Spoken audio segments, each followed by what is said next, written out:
김학의 전 법무부 차관의 별장 성접대 의혹에 대한 검찰의 세 번째 재수사가 조만간 시작될 것으로 보입니다. 대검 진상조사단은 오늘 법무부 검찰 과거사위원회 정례회의에서 김 전 차관의 의혹들 가운데 먼저 수사가 필요한 뇌물수수 혐의를 보고하고 재수사를 의뢰할 예정입니다. 진상조사단은 최근 건설업자 윤중천 씨로부터 김 전 차관에게 수천만 원을 줬다는 진술도 확보한 것으로 파악됐습니다. 현행법상 뇌물 액수가 1억 원이 넘으면 공소시효는 15년이 적용돼 처벌이 가능해집니다. 검찰의 재수사는 박근혜 정부 청와대와 검찰 윗선의 수사 외압 의혹에 대해서도 진행될 것으로 보입니다. 검찰은 2013년과 2014년 두 차례 수사에서 모두 무혐의 결론을 내린 바 있습니다. 당시 청와대 민정라인과 전현직 검찰 고위 간부들뿐만 아니라 정치권에도 큰 파장이 예상됩니다. 환경부 블랙리스트 의혹 문건으로 수사를 받고 있는 김은경 전 장관에 대한 영장 심사가 오늘 열립니다. 김 전 장관의 구속 여부는 이제 청와대의 개입 여부를 본격적으로 들여다볼 검찰 수사의 분수령이 될 것으로 보입니다. 태국에서 실시된 총선에서 최대 이변이 예상되고 있습니다. 개표가 거의 진행된 상황에서 군부 정권을 지지하는 정당이 1위를 하고 있습니다. 2001년 이후 모든 선거에서 이겨온 탁신 전 총리를 지지하는 당은 제1당 자리를 뺏길 수 있게 됐습니다. 노르웨이 해안에서 엔진 고장으로 표류하던 크루즈선이 인근 항구에 무사히 도착했습니다. 항구로 가기 전 헬기를 이용해서 승객들을 구조했고 부상자는 10여 명인 것으로 전해졌습니다.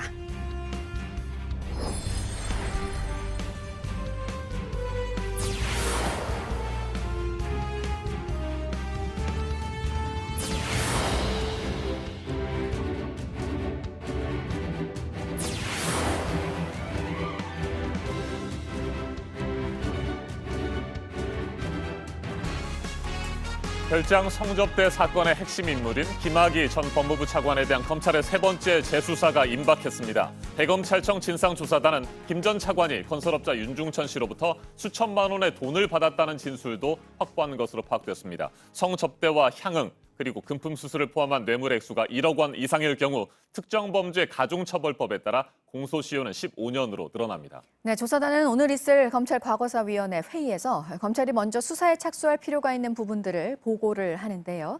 김 전 차관의 이 뇌물 혐의와 함께 또 하나 조사단이 지금 주목하고 있는 부분은 당시 경찰과 검찰 수사 과정에서의 청와대 등의 외압 의혹입니다. 3월 25일 월요일 아침엔 먼저 임지수 기자가 보도합니다.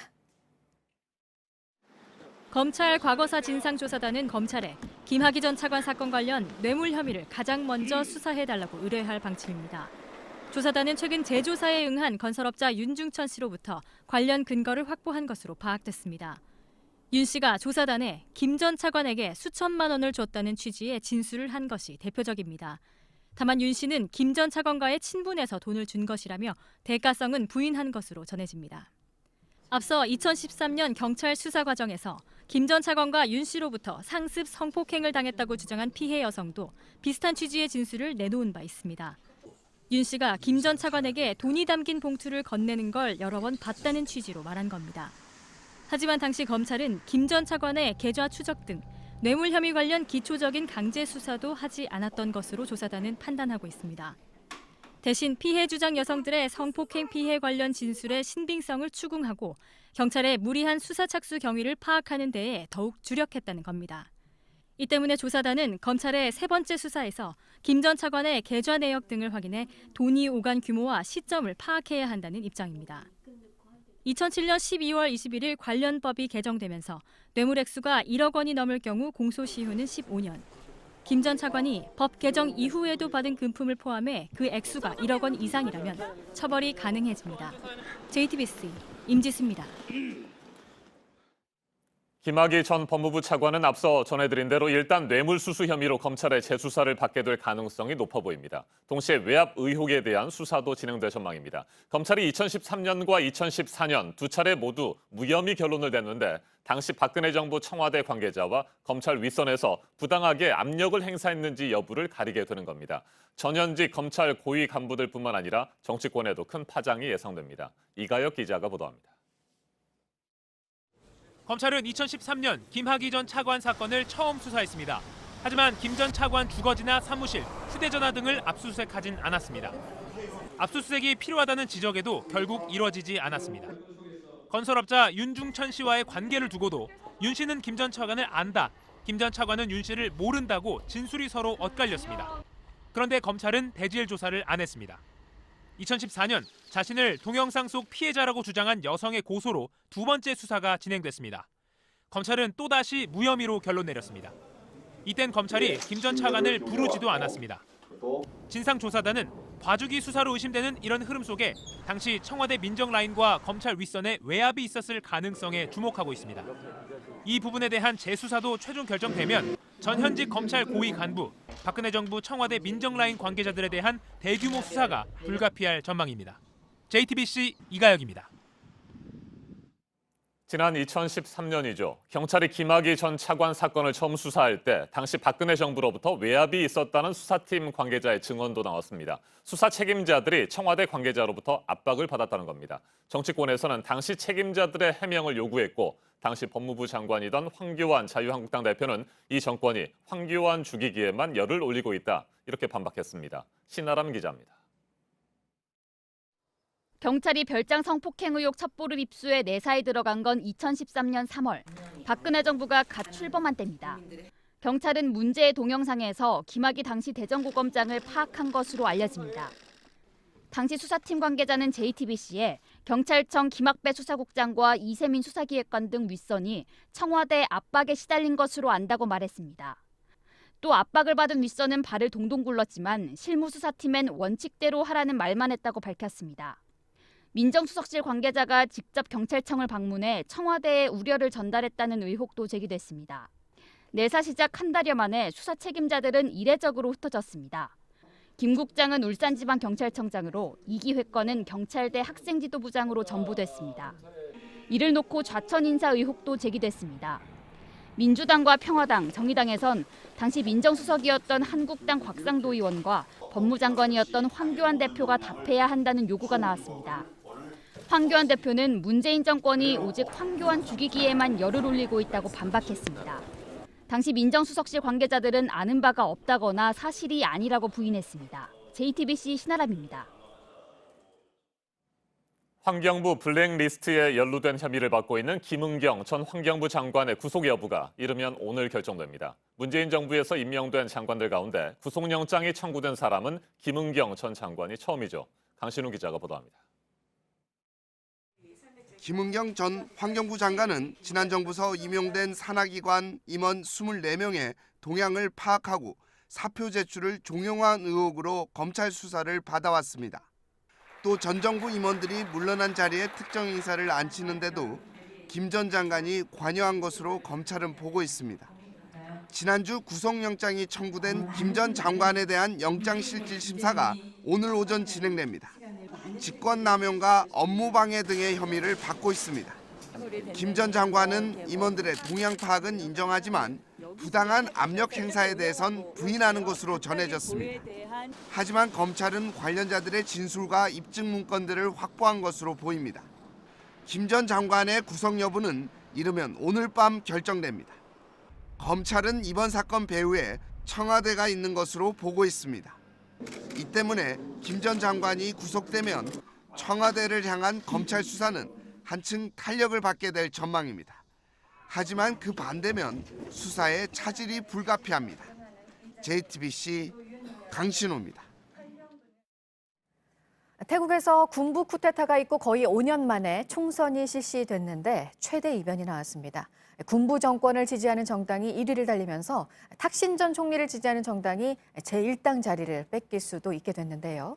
태국 선거관리위원회의 비공식 개표 결과가 오늘 발표가 될 예정입니다. 안태훈 기자입니다. 2014년 군부 쿠데타 이후 약 5년 만에 열린 태국 총선. 제1당이 당연시됐던 탁신계 정당 푸어타이당이 2위로 밀려났습니다. 태국 선거관리위원회 측은 우리 시간으로 어젯밤 11시 반쯤 기자회견을 열고 개표율 89% 현재 팔랑 뿌라차라당이 약 700만 표를 얻어 660만 표를 획득한 푸어타이당을 제치고 1위를 기록하고 있다고 밝혔습니다. 태국 정치 역사상 최대 이변입니다. 2001년 이후 모든 선거에서 탁신계가 승리하며 제1당을 유지했기 때문입니다. 선관위는 다만 개표율 95%를 기반으로 한 비공식 개표 결과는 우리 시간으로 오늘 낮 12시에 발표하겠다고 덧붙였습니다. 이후 로이터 통신은 선관위를 인용해 개표율 93% 현재 팔랑 뿌라차라당이 759만 표를 얻어 712만 표의 푸어타이당을 앞섰다고 보도했습니다. The final results are not in yet, but what we have seen so far, Palang Pracharat Party, we are pleased with the results so far, and with respect to any discussion with other party. 팔랑 뿌라차라당이 원내 1당에 등극하면 군부가 지명하는 상원 의원들의 압도적인 지지를 등에 업고 팔랑 뿌라차라당의 총리 후보인 프라윕 짠오차 현 총리의 재집권이 사실상 확정될 것으로 예상됩니다. JTBC 안토니입니다. 한때 시리아와 이라크 유전 지역을 차지하면서 국가 선언까지 했었던 이슬람 극단주의 무장 세력 IS. 이곳에서 이제 소멸이 됐다는 트럼프 미국 대통령의 발표가 있었습니다. 마지막 거점 지역에서도 IS가 투항을 한 것으로 전해졌는데요. IS에 대한 완전한 승리인지는 좀 더 지켜봐야 한다는 목소리가 나옵니다. 조민중 기자입니다.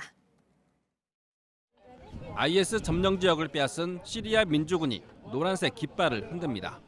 현지 시간 24일 미군 지원을 받는 시리아 민주군 SDF가 IS를 격퇴했습니다. 치열한 전투 끝에 IS 최후 거점인 시리아 동부 바구지를 점령한 겁니다.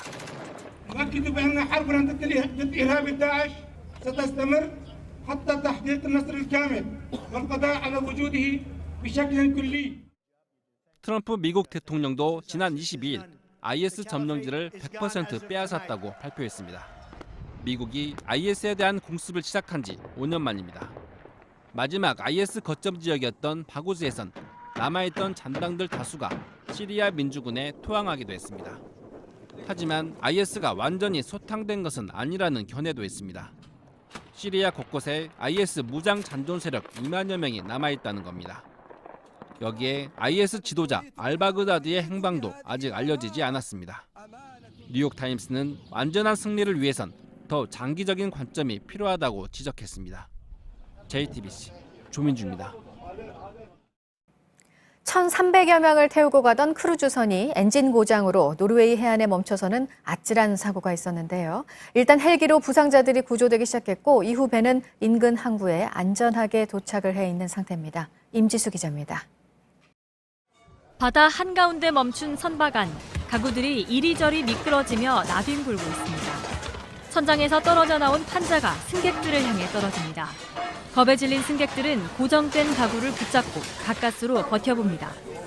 현지 시간 23일 오후 노르웨이 인근을 지나던 크루즈선 바이킹 스카이호가 엔진 고장으로 멈췄습니다. 비상 시스템을 가동하면서 인근 연안에 머물렀습니다. 강풍이 몰아치는 사고 현장의 파도 높이는 최고 10m였습니다. 특히 암석이 많고 바닷물이 거친 곳으로 유명한 곳입니다. 기상 악화로 구조 선박이 한동안 접근하지 못하자 암초지대 근처 좌초 가능성까지 제기됐습니다. 헬기 구조팀이 투입돼 구조 작업이 시작됐고 400여 명이 대피에 성공했습니다. 이후 일부 엔진이 다시 작동하기 시작했습니다. 나머지 승객들을 태운 바이킹 스카이호는 예인선들의 도움을 받아 우리 시간으로 오늘 새벽 인근 몰데 항구에 입항했습니다. 일부 탑승객이 부상을 입었지만 큰 인명피해는 없는 것으로 전해집니다. JTBC 임지수입니다. 이번에는 오늘 아침 체크해봐야 할 뉴스들을 분야별로 살펴보겠습니다. 먼저 정치 분야입니다. 문재인 정부 2기 내각 장관 후보자 7명에 대한 국회 인사청문회가 오늘부터 사흘 동안 진행됩니다. 첫날인 오늘은 국토교통부 최정호 장관 후보자의 청문회가 열립니다. 아파트 3채를 가진 다주택자라는 점과 딸 부부에게 꼼수 증여했다는 의혹이 쟁점이 될 것으로 보입니다. 더불어민주당이 김학의 전 법무부 차관 성접대 의혹 관련 진상조사 등에 나설 특별위원회 설치를 추진하기로 했습니다. 재수사 여론이 높기 때문에 당에서 특별히 관심을 기울이자는 취지라고 밝혔습니다. 이르면 오늘 최고위원회에서 특위 명칭과 역할 등을 확정해 의결할 방침입니다. 북한이 지난 22일 일방적으로 개성 남북 공동연락사무소에서 철수한 가운데 남측은 주말에도 정상 근무를 했습니다. 통일부는 북측 관계기관과 협의가 마무리돼 오늘 남측 인원들이 정상적으로 출경한다고 밝혔습니다. 고액의 상습 세금 체납자들 명단이 공개되기 시작한 게 지난 2004년이었는데 그때부터 지난해까지 신상이 공개된 사람들이 7만 4천여 명이고 이들이 내지 않은 체납액은 107조 8천여억 원인 것으로 나타났습니다. 민주당 조정식 의원이 국세청에서 받은 자료 내용입니다. 조 의원은 징수는 1.3%만 됐다면서 징수 업무에 지금보다 많은 인력을 배치해야 한다고 지적했습니다. 우리나라에서 가장 오래된 국내 식당 상표는 서울 을지로의 냉면집 우레옥이었습니다. 1969년 11월에 등록을 했습니다. 그런데 외국 상표까지 포함시키면 우레옥보다 9개월 빨리 등록을 한 맥도날드가 최장수 상표였습니다. 상표권은 10년 동안만 보호가 되고 이후에는 10년마다 존속기간 갱신을 해야 계속 쓸 수 있습니다. 아시아판 다보스 포럼으로 불리는 중국 보아오 포럼이 내일부터 나흘 동안 열립니다. 세계 정재계 인사 등 2천여 명이 참석을 합니다. 우리나라에서는 이낙연 총리, 또 포럼 이사장 반기문 전 유엔 사무총장이 연설을 합니다. 계속해서 사회 분야 뉴스입니다. 어젯밤 11시 20분쯤 경인전철 주안역 선로에서 20대 남성이 전동차에 치여 숨졌습니다. 이 사고로 서울에서 인천 방향 전동차 운행이 잠시 중단됐습니다. 경찰은 목격자의 진술과 CCTV를 바탕으로 자세한 경위를 조사하고 있습니다. 함께 술을 마시던 남성에게 흉기를 휘둘러 숨지기 한 50대 남성이 경찰에 붙잡혔습니다. 두 사람은 포장마차에서 처음 만난 사이로 집으로 자리를 옮겨 술을 더 마시던 도중에 말다툼이 벌어진 것으로 전해졌습니다. 어제 오후 3시 15분쯤 인천 영종도 파라다이스 호텔 사우나에서 불이 나 투숙객 280여 명이 긴급 대피했습니다. 불은 3층 여성 사우나에서 시작돼 30분 만에 꺼졌는데 인명피해는 없었습니다. 봉사활동 시간을 허위로 제출해서 병역 특례 혜택을 받은 예술인과 운동선수 8명에 대해서 정부가 수사를 의뢰하기로 했습니다. 전 축구 국가대표 장현수를 포함해 8명은 실적이 취소된 시간이 24시간이 넘었습니다. 고려 말기 명장 정지 장군이 입었던 갑옷은 국내에서 유일하게 남아있는 고려시대의 갑옷인데요. 목둘레 등 손상된 곳이 있었는데 원형대로 복원이 될 예정입니다. 광주시립민속박물관이 연말까지 복원품 한 점을 만듭니다. 온갖 색의 가루를 얼굴에 바르고 즐기는 인도의 축제가 홀리 축제인데요. 우리나라에서도 올해로 9번째 이 축제가 열렸는데 이번에는 밀양이었습니다. 인도와의 교류를 활발히 하기 위해서 시작이 됐는데요. 어제 3천여 명이 참여를 했습니다. 사법행정권 남용 의혹으로 구속돼 있는 양승태 전 대법원장 40여 개 혐의를 받고 있습니다. 1심 재판이 이번 주에 시작이 됩니다. 오늘 정식 재판이 앞서 열리는 공판 준비 기일이 열리는데요. 박병대, 고영한 전 대법관 재판도 오늘부터 함께 시작이 됩니다. 다음 달 3일에 있을 재보선, 오늘 후보자 단일화 발표가 하나 나오는데요. 경남 창원 성산 선거구에 출마한 민주당과 정의당 후보의 단일화 관련 여론조사 결과가 오늘 발표가 되면 탈락한 후보가 사퇴를 합니다. 정부의 청년 구직 활동 지원금 신청 접수가 오늘부터 진행이 됩니다. 대상은 고등학교, 대학교를 졸업하거나 중퇴 후 2년 이내인 만 18세에서 34세 미만 미취업자인데요. 소득 기준이 있습니다. 최대 6개월 동안 매달 50만 원을 받습니다. 지금까지 분야별로 오늘 눈여겨봐야 할 뉴스들 체크해드렸습니다. 이어서 날씨 정보 알려드립니다. 월요일 출근길 옷차림 따뜻하게 하셔야겠습니다. 어제보다는 기온이 올랐지만 여전히 평년 기온 밑돌고 있는데요. 내륙 곳곳 영하의 기온 보이는 곳도 많습니다. 보온에 신경 쓰셔야겠습니다. 오후부터 중국 스모그가 유입되면서 미세먼지 농도가 높아지겠습니다. 대부분 지역 나쁨 단계 예상되고 내일도 전국 곳곳에서 공기가 계속 탁하겠습니다. 강원 영동에는 강풍주의보가 발효 중입니다. 내일까지 세찬 바람이 예상되고요. 동해안과 서해안을 따라서 계속해서 바람이 강하게 부는 곳도 있겠습니다. 기온은 빠르게 올라서 낮부터 평년 기온 웃돌겠습니다. 서울이 14도, 대전과 전주, 광주가 15도, 대구는 16도로 예상됩니다. 북한도 평양과 함흥이 16도까지 오르면서 낮 동안 포근하겠습니다. 내일 새벽부터 아침 사이 중부지방에는 약하게 비 소식이 있습니다. 내일부터 일교차는 더 크게 벌어지겠습니다. 기상정보였습니다.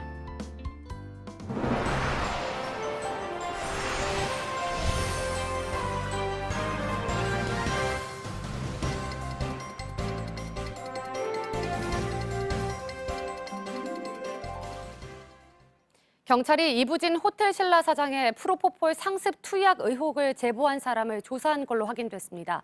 이 제보자는 경찰 조사에서도 이 사장의 투약 의혹을 일관되게 진술한 걸로 전해졌습니다. 경찰은 일단 투약 장소로 지목된 성형외과 원장을 입건하고 그제 장장 8시간 동안 압수수색을 벌여 확보한 자료도 분석하고 있습니다. 김태영 기자입니다. 경찰이 압수품이 든 파란 박스를 차량에 싣습니다. 프로포폴 투약 기록 확인하셨습니까?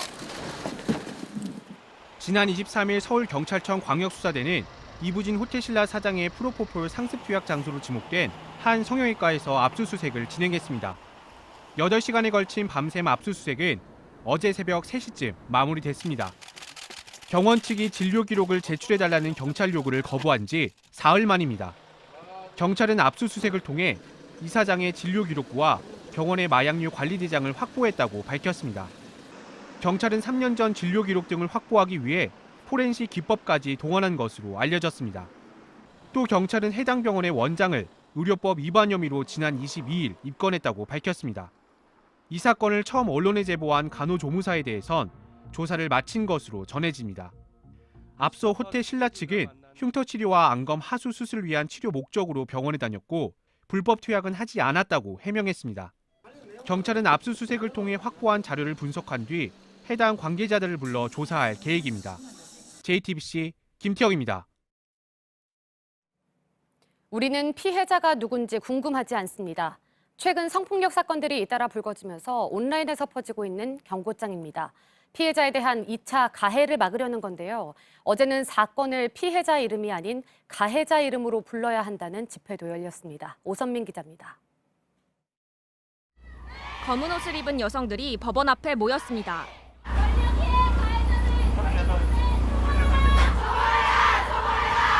200여 명의 여성들이 고 장자연 씨 사건에 대한 철저한 재조사를 촉구한 겁니다. 그런데 주최 측이 내건 집회 이름은 장자연 사건이 아닌 방 사장 사건 진상규명입니다. 더 이상 피해자의 이름으로 사건이 언급되지 않기를 바란다는 취지입니다. 참가자들은 이번 사건을 성상납이 아닌 성폭력으로 바라봐야 한다고도 주장했습니다. 온라인에서도 성범죄 사건의 2차 가해를 막아야 한다는 목소리가 커지고 있습니다. 최근 정준영 씨의 불법 촬영물 유포 사건 이후 관련 동영상을 찾는 검색어가 크게 늘어난 상황. 이에 대해 최근 소셜미디어에선 우리는 피해자가 궁금하지 않습니다는 경고장이 빠르게 퍼지고 있습니다. 단톡방에서 피해자를 추측하는 글과 사진이 올라오기 시작한 거예요. 그래서 여기에 대해서 문제 제기를 해야 되는데 전문가들은 피해자에 대한 관심도 폭력이 될 수 있다고 지적합니다. 성폭력의 근본적인 원인이 누구에게 있는지 이것을 보게 하는 새로운 어떤 시도라고 보여집니다. JTBC 오선민입니다. KT가 정치권 인사와 군 장성 등을 채용해서 이들을 정관계 로비에 활용했다는 주장이 나왔습니다. 이철희 민주당 의원은 황창규 회장이 취임한 뒤 홍문종 한국당 의원 측근 그리고 박근혜 정부 청와대 행정관 등 14명을 경영고문으로 위촉해서 모두 20억 원의 자문료를 줬다고 밝혔습니다. 홍문종 의원은 무책임한 정치 공세라고 반박했습니다. 강희연 기자입니다. 더불어민주당 이철희 의원이 공개한 KT 경영고문 명단입니다. 전직 국회의원과 박근혜 청와대 민정수석실 행정관 그리고 군 장성 등 모두 14명입니다. 이들은 2015년 전후 KT 고문으로 활동하면서 적게는 매달 400여만 원, 많게는 1,300여만 원의 자문료를 받았습니다.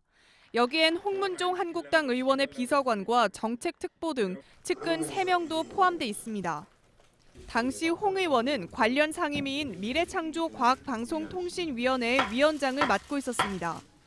이철희 의원은 이 시기가 황 회장의 국정감사 출석 등 민감한 현안이 많았을 때였다고 지적했습니다. 그러면서 정치권에 줄을 대려고 막대한 급여를 지급해 회사에 손해를 끼친 점을 고려하면 황 회장은 업무상 배임 등 법적 책임을 피하기 어렵다고 주장했습니다. 홍문종 의원은 보도자료를 내고 KT 인사에 관여한 사실이 없다며 무책임한 정치 공세로 정치 행로에 오점을 남기지 않길 바란다고 반박했습니다. KT도 경영상 도움을 받기 위해 정상적으로 계약을 맺고 자문을 받았다고 해명했습니다. 명단에 이름을 올린 한 고문은 고문 활동으로 특별히 한 것은 없었다면서도 로비 의혹에 대해서는 잘 모르겠다고 말했습니다. JTBC 강희연입니다. 대검찰청 진상조사단이 오늘 김학의 별장 성접대 의혹 사건에 대해 중간 조사 상황을 발표합니다. 김 전 차관의 뇌물수수 혐의 그리고 수사 외압 의혹 등과 관련해 정식 수사도 의뢰할 방침입니다. 지난 22일 밤 김학의 전 법무부 차관이 해외로 나가려다 출국 금지 조치를 당하면서 검찰 재수사는 사실상 시작됐다는 분석도 나옵니다. 양지열 변호사와 자세하게 짚어보겠습니다. 어서 오십시오. 안녕하세요. 네, 대검 진상조사단 오늘 법무부 검찰 과거사위원회가 열리잖아요. 정례 회의에서 그동안의 중간 조사 결과를 보고를 합니다. 그리고 정식 수사를 의뢰하게 되는데 김학의 전 법무부 차관의 경우 뇌물수수 혐의가 첫 번째 조사 대상이 되는 겁니까? 그러게 이제 새로운 얘기가 사실 나온 셈이죠. 그동안은 이제 그 성폭행과 관련된 부분이 주로 집중적으로 다뤄져 왔는데 지금 검찰 과거사위원회는 이중으로 나눠져 있습니다. 그러니까 과거사위원회에서 어떤 일을 재조사할 것인지를 규모를 파악을 하고 작성을 하면 그다음에 실제 이제 진상조사단은 대검찰청에 있는 진상조사단이 조사를 하게 되는데 진상조사단의 의견으로는 일단은 뇌물수수 부분을 먼저 좀 들여다보겠다. 그걸 수사를 먼저 시작을 해야겠다라고 그렇게 보고를 할 예정이라고 합니다. 네. 그동안에 뭐 가장 큰 쟁점은 성접대 의혹이었잖아요. 그리고 특수강간 혐의도 있었고요. 그런데 그런 것들에 앞서서 뇌물수수 혐의부터 먼저 조사를 해야 된다라고 보는 건 왜 그렇습니까? 그러니까 윤중천 씨, 지금 이 사건이 건설업자 윤중천 씨가 뭐 김학의 전 차관을 비롯해서 당시에 뭐 재계나 정계나 굉장히 유력한 사람들에게 성접대를 했다라는 의혹에서 시작된 거 아니겠습니까? 근데 윤중천 씨 같은 경우는 기존에 그런 사실 자체를 아예 부인하고 있었습니다. 그런데 최근에 진상조사단에 출석해서 성접대 자체는 인정을 하는 쪽으로 진술을 바꿨다고 합니다.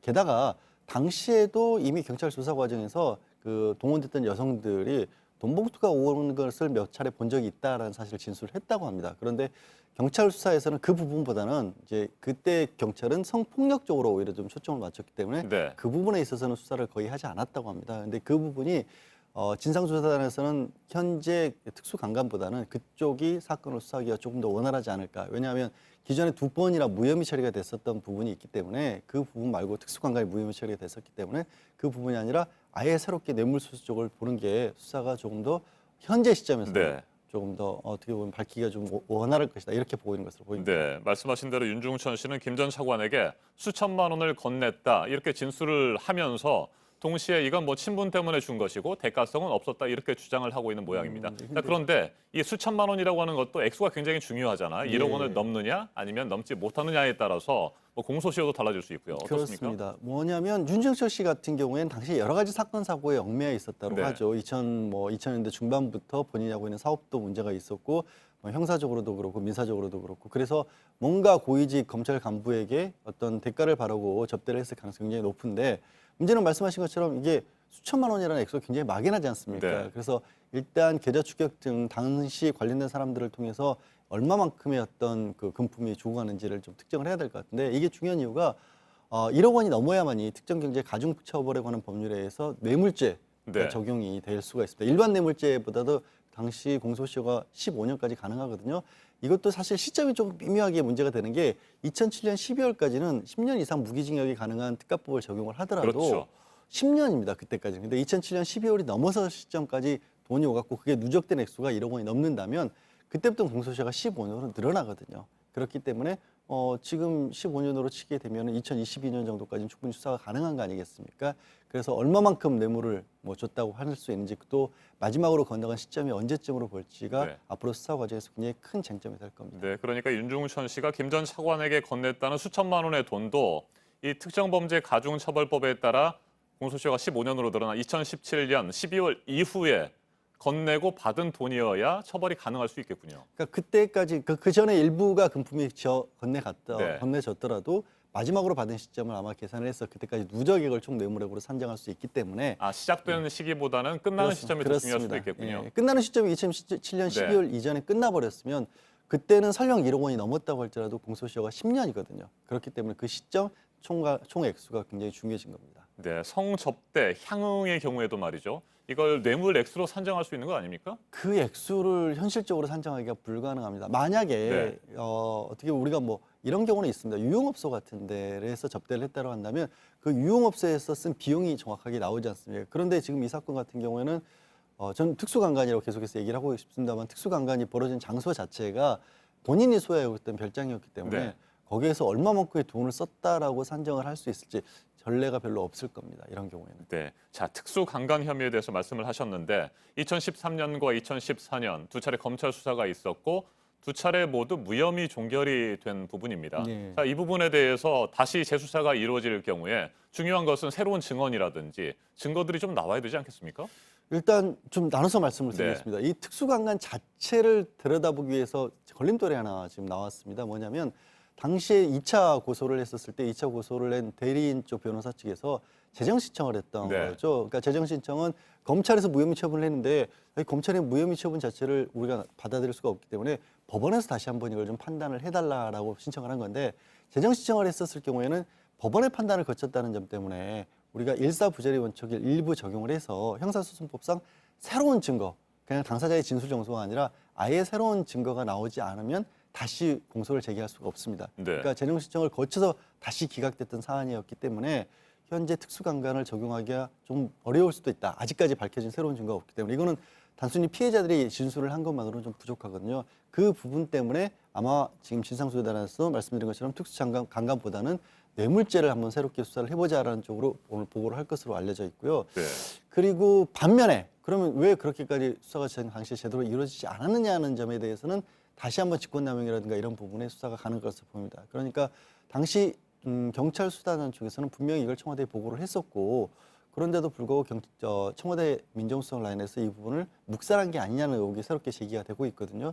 그러니까 경찰에서는 이게 단순하게 구두 보고가 아니라 청와대에 서면 보고까지 했다. 경찰 내에서는 네. 서면 보고를 했다는 기록까지 가지고 있다라는 그런 입장인 거고 당시 청와대 쪽에 있었던 인사들은 경찰에서 이걸 보고를 제대로 안 했기 때문에 김학의 전 차관 관련된 부분에서 문제가 있다는 의혹이 있었는데도 불구하고 우리로서는 어쩔 수 없이 임명을 했다라고 지금 경찰과 당시의 민정 라인에 또 진실 공방이 벌어지고 있는 상황이거든요. 그래서 그 부분도 밝혀야 될 것으로 보이는 게 경찰 쪽에서는 당시 수사를 맡았던 경찰국장이라든가 경찰기획단에서 이것 때문에 인사상 불이익까지 입었다라는 의혹까지 나오고 있는 상황입니다. 그래서 이 수사가 당시 수사가 왜 무마됐는지에 관한 네. 직권남용 부분도 그러니까 뇌물죄 외에 그 부분도 다시 한번 들여다볼 필요성이 생긴 거죠. 네, 변호사님의 말씀을 정리를 해보면 뇌물 X를 산정할 수 없는 성접대와 향응 부분은 있고요. 그리고 특수강간 혐의도 지금 새롭게 수사를 하는 것이 쉽지 않은 상황이고 그렇다면 성접대와 특수강간 혐의에 대한 처벌이 어려운 상황이라고 한다면 말씀하신 대로 뇌물수수와 관련된 혐의에 대해서만 처벌이 가능하다. 현재로서는 그렇습니까? 현재로서는 그러니까 특수강간 부분에서는 새로운 증거를 찾아야 된다는 부분이 네. 있기 때문에 그렇게 말씀드린 거고 여전히 저는 수사의 가능성은 남아있다고 봅니다. 그리고 뇌물로 어떤 수사를 하더라도 뇌물 수사를 하는 과정에서 당시에 어떤 일이 있었는지에 관해서 밝힐 수가 있고요. 네. 또 그렇게 밝히다 보면 이제 새로운 증거가 나오게 된다면 뇌물은 뇌물대로 처벌을 하고 당시에 이게 저 표현이 성접대로 나오지만 성접대는 최소한 동원된 여성들이 자발적으로 응대했을 것을 전제로 한 거지만 그게 아니더라도 여전히 받는 쪽 입장에서는 그리고 주는 쪽 입장에서는 어떤 접대의 형식을 취할 수 있기 때문에 뇌물도 가능하고 특수강간도 가능하지만 현재 수사가 더 쉬운 상대적으로 쉬운 것은 뇌물 쪽이라는 그렇게 말씀을 드린 겁니다. 네. 자, 과거 두 차례 검찰 조사에서 무혐의 결론이 났습니다. 그래서 검찰 윗선 그리고 청와대 외압 의혹이 있었는데 이것은 이제 직권 남용 혐의가 되겠고요. 네, 그다음에 그렇습니다. 부실 수사와 관련해서는 직무 유기 혐의가 될 텐데 이게 다 공소시효가 7년, 5년으로 좀 짧잖아요. 예. 이 부분에 대한 우려는 없습니까? 근데 2013년, 14년이기 때문에 네. 7년이라고 하더라도 2014년이면 2020년까지는 수사가 네. 가능하지 않습니까? 다만 이 범위를 어디까지 산정을 할 것이냐 그리고 누가 이 수사를 맡게 될 것이냐가 또 하나 문제가 될 것으로 보입니다. 왜냐하면 당연히 이 당시에 이 대검의 당시 대전고검장이었기 때문에 대전지검장이었기 때문에 고위직 간부였고 당시에 수사를 했던 사람들도 전직도 있고 현직도 남아있을 것으로 보이거든요. 그리고 그 보고 라인에 있었던 것도 청와대 민정 라인도 말씀드렸지만 법무부까지도 수사가 확대될 가능성이 있고 법무부가 수사가 확대되면 당연히 지금 자유한국당 대표를 맡고 있는 황교안 네. 당시의 법무부 장관도 어떻게 보면 연루 의혹까지는 제기가 될 수 있는 그런 상황 아니겠습니까? 그래서 이거를 누가 과연 수사를 하느냐 그리고 얼마만큼이나 범위를 정하느냐도 상당히 문제가 될 것으로 보입니다. 네, 누가 수사를 할 것이냐 부분에 대해서도 관심이 가는 부분이 있습니다. 자, 특별검사의 경우에는 별도의 국회 입법이 네. 필요한 상황이기 때문에 특별검사보다는 특임검사의 가능성이 높다.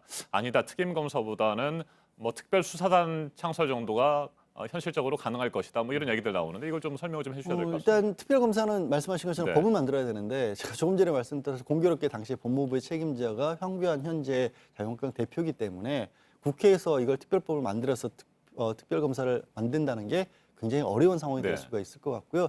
오히려 지금으로서는 당장 가능성이 높은 것은 특임검사 제도가 아닌가 싶습니다. 특임검사는 검찰 내부의 문제에 대해서 검찰총장에게만 직보를 하는 형태로 해서 운영되는 검사인데 아시겠지만 2011년 당시 이른바 이제 벤츠 여검사 사건으로 네. 불렸던 사건부터 운영이 됐었거든요.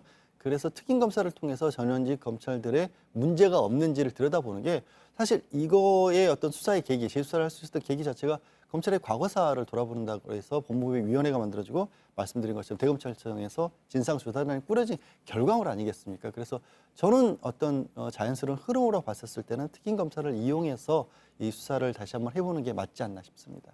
알겠습니다. 여기까지 듣겠습니다. 양재열 변호사님 말씀 잘 들었습니다. 네, 고맙습니다. 지난 22일 밤 출국을 제지당한 뒤 공항을 빠져나간 김학의 전 법무부 차관은 현재 서울 근교에서 검찰 수사에 대비하고 있는 것으로 전해졌습니다. 김 전 차관은 6년 전이죠. 1차 검찰 조사를 받은 뒤에는 아직까지 정식 조사를 받은 적이 없습니다. 김 전 차관의 부인은 JTBC 취재진과의 전화통화에서 너무 힘들다며 차라리 빨리 조사를 받는 것이 낫겠다고 말했습니다. 또 남편은 도피가 아니라 열흘 정도 쉬다가 오려고 한 것이라고 주장했습니다. 서효정 기자가 보도합니다. 취재진의 질문에 답을 피했던 김학의 전 차관. 어디로 가시는 겁니까? 왜 갑자기 나가신 겁니까? 김 전 차관은 지난 2013년 초 성접대 의혹이 처음 불거진 이후 경찰의 방문 조사, 검찰의 비공개 조사 한 차례 말곤 아무런 조사도 받지 않았습니다. 언론의 모습을 드러낸 적도 없습니다. 최근 재조사에 나선 진상조사단의 소환에도 불응했던 김 전 차관은 일주일 뒤 공항의 모습을 드러냈습니다. 이에 김 전 차관의 부인은 JTBC와의 통화에서 열흘 정도 쉬다 오라고 안 가겠다는 사람을 억지로 보낸 거였다고 주장했습니다. 성접대 의혹이 불거진 2013년부터 가족들이 계속 시달려 김 씨만 잠시 해외에 나가 있으라고 했다는 겁니다. 김 전 차관이 그동안 강원도의 한 사찰에 있었다는 의혹도 부인했습니다. 바람 쐬러 한 번 간 적은 있는데 그때 말곤 거의 집에 있었다는 겁니다. 너무 힘들어서 차라리 빨리 조사를 받는 게 나을 것 같다는 입장도 밝혔습니다. 김 전 차관의 부인은 지난 15일에도 언론에 보도자료를 보내 허위 사실로 자신과 가족들이 조롱거리가 됐다고 주장한 바 있습니다. 6년 만에 세 번째 수사를 앞두고 김 전 차관이 직접 자신의 입장을 밝힐지 주목됩니다. JTBC 서효정입니다. 재수사가 임박했다는 이야기가 나오던 미묘한 시점에 벌어진 한밤중의 출국 시도. 김학의 전 차관의 부인은 JTBC 취재진에게 도피할 의사는 없었다고 밝혔지만 의혹은 계속해서 제기되고 있습니다. 비행기 출발 몇 시간을 앞두고 그것도 인천공항 현장에서 태국행 표를 구입했던 것으로 파악됐습니다. 정혜성 기자입니다. 출국 금지를 통보받은 김학의 전 차관이 입국장이 아닌 출국장을 통해 다시 빠져나옵니다. 그의 곁엔 언뜻 김 전 차관과 닮은 얼굴의 남성 1명, 그리고 검은 정장을 입은 경호원 2명도 보입니다. JTBC 보도 이후 김 전 차관의 이런 행보가 단순 여행이 아니라 도피 시도가 아니냐는 지적이 나왔습니다. 김 전 차관의 부인은 이에 대해 경호원은 출국 금지 통보를 받은 이후에 만약을 대비해 부른 사람들이라며 옆에 있는 닮은 사람은 가족 중 1명이라고 밝혔습니다. 석연찮은 부분은 이것만이 아닙니다. 김 전 차관 측이 0시 20분 태국행 항공권을 구입한 건 그 전날 저녁. 휴가를 보내려고 했다면서 불과 비행기 출발 몇 시간 전에 구입한 겁니다. 그것도 인천공항 안에 있는 저가 항공사 창구에서 해당 표를 산 것으로 파악됐습니다.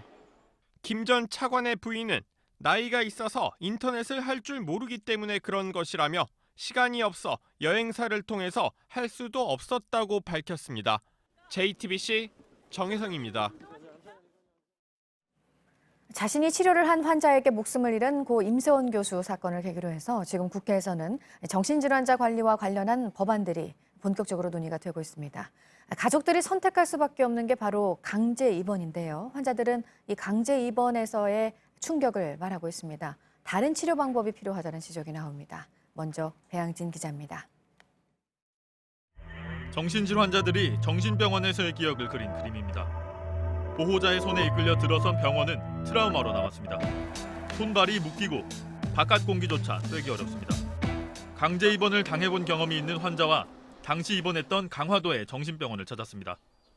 옷이 벗겨진 채 좁은 방에 감금당했던 기억을 떠올립니다. 조그만 관 같은 방을 일명 CR이라고 하는데 빨개 벗겨서 사지를 도복근 같은 걸로 묶어놓고 모텔을 개조한 병실에 가둬놓는 게 전부였다고 말합니다. 약만 하루에 3번씩 한 20알 정도씩 먹이고 치료 프로그램 전혀 없습니다. 정신질환 환자들은 강제 입원이 환자 스스로 사회에 적응하기 어렵게 한다고 말합니다. 강제 입원은 어머님 아버지가 직접 시키시잖아요. 폐쇄병동 안에다가요. 그게 5년 10년 그건 선택은 큰 강요예요. 하지만 환자가 급성 증상을 보일 때 가족에겐 강제 입원 말곤 방법이 없습니다. 급해서 어느 어머니고 다 돈 있다 없다 떠나서 내 자신을 어찌 입원을 시키려고 하겠습니까? 환자와 가족이 강제 입원이 아닌 치료 방법을 선택할 수 있도록 다양한 서비스가 마련돼야 한다는 지적입니다. JTBC 배양진입니다. 병원에서 나와도 이들은 갈 곳이 없습니다. 그나마 갈 만한 곳이 거의 유일한 정부 시설인 정신건강복지센터인데 센터 안에 직원 1명이 환자 100명을 봐야 할 실정이고 센터를 좀 더 지으려고 해도 그게 쉽지가 않습니다. 이어서 이상화 기자입니다. 거의 30여 년 동안 앓고 있는 지금 병원에 입원하고 있는데 퇴원을 못하고 있습니다. 왜? 재활치료할 곳이 없어서. 환자와 가족들은 퇴원에서도 갈 곳이 없다고 토로합니다. 그나마 정신건강복지센터 정도가 마음 놓고 찾아갈 수 있는 공간입니다. 어디 가서 말할 데가 있으니까 숨도 쉴 수 있고 그래도 공간이 있어갖고. 정신질환자가 범죄를 저질렀다는 소식이 전해질 때마다 센터 증설 주장이 나왔습니다. 그런데 늘 주장과 구호에 그쳤습니다. 현재 퇴원하는 정신질환자가 센터에 등록하는 비율은 10% 남짓입니다. 그래도 센터 직원 1명이 70에서 100명가량의 환자를 관리하는 실정입니다. 재활 지원은커녕 전화를 한 번씩 돌리기도 벅찬 수준입니다. 일주일에 한 번씩 나오라든가 2번씩 나오라든가 갈 곳이 없습니다. 그러나 주변 주민들의 반대가 심해 늘리기도 쉽지 않습니다. 지난해 수원시는 금이 가고 물이 새는 정신건강복지센터 건물을 새로 지으려다 주민 반대에 부딪혔습니다. 주변 초등학교와 인접해 불안하다는 주장이었습니다. 잠을 못 이뤘어요. 심지어는 여기서 나가라는 소리까지도 한다고 하는 얘기를 들었을 때는 정말 갈 곳이 없구나. 결국 주민 동의 절차를 밟지 못해 신축 계획은 중단됐습니다. JTBC 이상화입니다. 6년 전에 지은 집이 일부 남의 땅 위에 있다는 법원 판결이 나와서 집 일부를 허문 사람이 있습니다. 과거에 지적공사라고 불린 한국국토정보공사에서 처음에 잘못 측량을 해서 벌어진 일이라고 지금 주장을 하고 있는데 공사 측은 책임이 없다는 입장입니다. 하혜빈 기자입니다. 법원 집행관들이 건물 울타리를 잘라냅니다. 옥상은 자칫하면 추락사고가 발생할 수 있는 위험한 공간이 됐습니다. 이런 철거 작업이 진행된 건 건물 주인 김상용 씨와 이웃집 간에 발생한 소송 때문입니다. 제가 서 있는 여기 옹벽부터 이쪽 건물 외벽까지는 몇 년 전까지 김 씨 땅이었습니다. 그런데 지난해 대법원 판결이 나면서 지금은 이웃집 땅으로 바뀌었습니다. 위쪽을 보시면요. 건물 처마도 달라진 땅 경계선을 넘어왔기 때문에 일부가 잘려나가 있는 상태입니다. 지난 2013년 김 씨는 한국국토정보공사의 측량 결과에 따라 시청 승인을 얻어 건물을 지었습니다. 그런데 이웃집 주인이 김 씨 건물 중 일부가 자기 땅으로 넘어왔으니 철거하라며 소송을 냈습니다. 재판부는 공사 측량 방식이 잘못됐을 수 있다고 보고 이웃집 요청에 따라 일반 측량업자에게 다른 방식으로 측량을 맡겼습니다. 공사에선 현장에 있는 울타리나 논두렁 등을 기준으로 측량하는 방식을 사용했는데 재판부는 토지조사 사업 당시 등록된 좌표를 기준으로 해야 한다고 판단했습니다. 결국 일반 측량업자의 방식이 더 적법하다는 판결이 나왔고 땅 경계선도 새로 만들어졌습니다. 김 씨는 애당초 측량을 잘못한 공사가 피해를 보상해야 한다고 주장합니다. 그러나 공사는 측량 방식에 문제가 없다며 보상을 거부했습니다. 오히려 재판부 판결대로라면 인근 토지 경계선이 흐트러지며 새로운 분쟁이 생길 거라는 입장입니다. 그 사람들을 믿고 또 측량을 했는데 이런 부분에 있어서 자기들은 또 잘못이 없다고 하니 건물이 잘리고 나니까 제 팔 한쪽이 떨어져 나간 그런 느낌이 듭니다.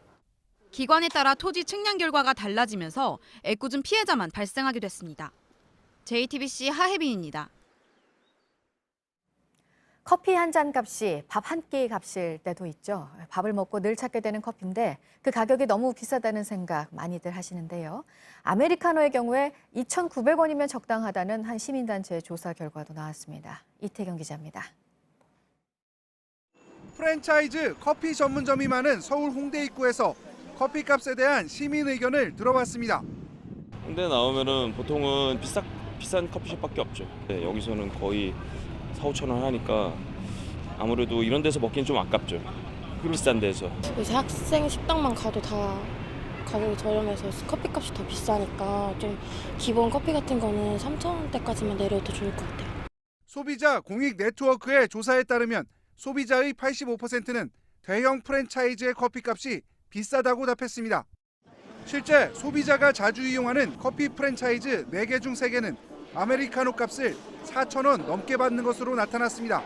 하지만 소비자들이 적당하다고 느끼는 커피 한 잔 값은 지금보다 1,000원 이상 낮은 2,900원이었습니다. 외국과 비교해도 국내 커피 값은 비싼 편입니다. 미국 월스트리트 저널에 따르면 서울의 스타벅스 카페라떼는 3.76달러로 세계 29개 주요 도시 평균값보다 11% 높습니다. 이 때문에 국내 점유율 1위인 스타벅스에 맞춰 다른 프랜차이즈들이 가격을 매기면서 커피값에 거품이 낀 게 아니냐는 지적도 나옵니다. JTBC 이태경입니다.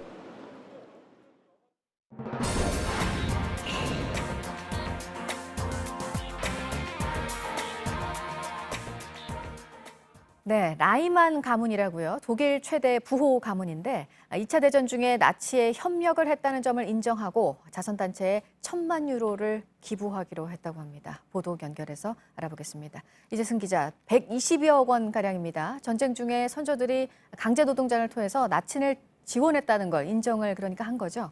네, 그렇습니다. 이 라이만 가문은 2차 세계대전 당시 군수품을 생산했고 특히 1943년부터 175명의 강제 노동자를 동원한 것으로 밝혀졌습니다. 라이만 가문의 대변인인 페터 하르프는 언론을 통해 전쟁 당시 라이만 가문의 선조들이 강제 노동자를 통해 나치를 지원했다는 사실을 인정했습니다. 또 심지어 라이먼 가문의 주요 인사로 1954년 숨진 알베르트 라이먼과 또 1984년 사망한 그의 아들이 유죄라고 말하기도 했습니다. 하르프 대변인은 우리가 현재 할 수 있는 것에 대해 논의해 왔다면서 적절한 기관에 기부할 것이라고 밝혔습니다. 일제강점기 때 강제노동에 대해 사과조차 하지 않는 일본의 전범 기업과는 상당히 다른 그런 상황입니다. 네, 다음으로 트럼프 미국 대통령이 시리아 골란고원에 대한 이스라엘의 주권을 인정하는 문서에 서명할 것이라고 이스라엘 외무부가 밝혔다는 소식입니다. 네타냐후 이스라엘 총리의 방미에 맞춰 이뤄질 것이라는 보도인데요.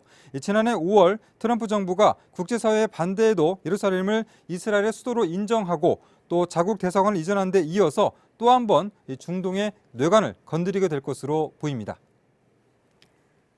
네, 그리고 공무상 재해 인정을 받은 경찰관이 있네요. 변사 사건 등을 처리했었고 극단적인 선택을 한 경찰관이죠.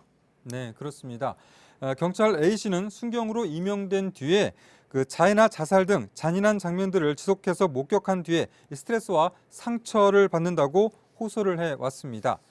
그는 2016년 6월에 휴가 기간 중에 음주운전을 하다가 가로등을 들이받았고 이 일로 청문감사실 조사를 받은 뒤 같은 날 집에 들어와 극단적 선택을 했습니다. 유족은 A씨가 공부상 사유로 자살했다면서 공무원연금공단에 유족 보상금을 청구했다가 거절당하자 소송을 냈는데요. 1심을 맡은 서울행정법원은 지난해 5월에 공부상 재해로 봐야 한다라고 인정을 했고 이번에 2심에서도 1심과 같은 그런 판결이 나왔습니다.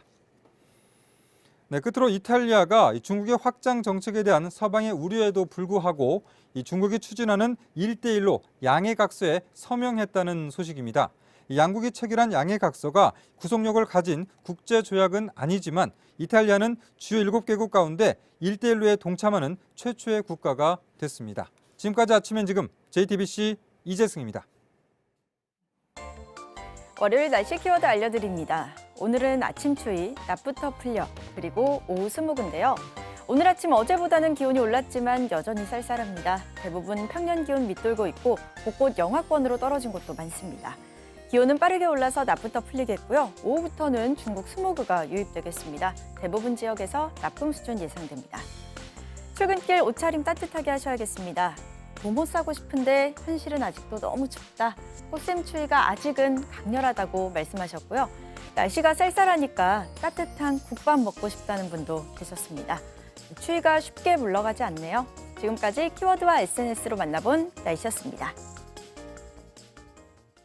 러시아 모스크바를 방문했던 김창선 북한 국무위원회 부장이 어제 극동 지역인 블라디보스토크에 도착했습니다. 김창선 부장은 김정은 국무위원장의 의전과 경호를 책임지고 있죠. 이 때문에 김정은 위원장의 러시아 방문이 임박한 것 아니냐, 이 같은 관측이 나오고 있습니다. 심수미 기자가 보도합니다.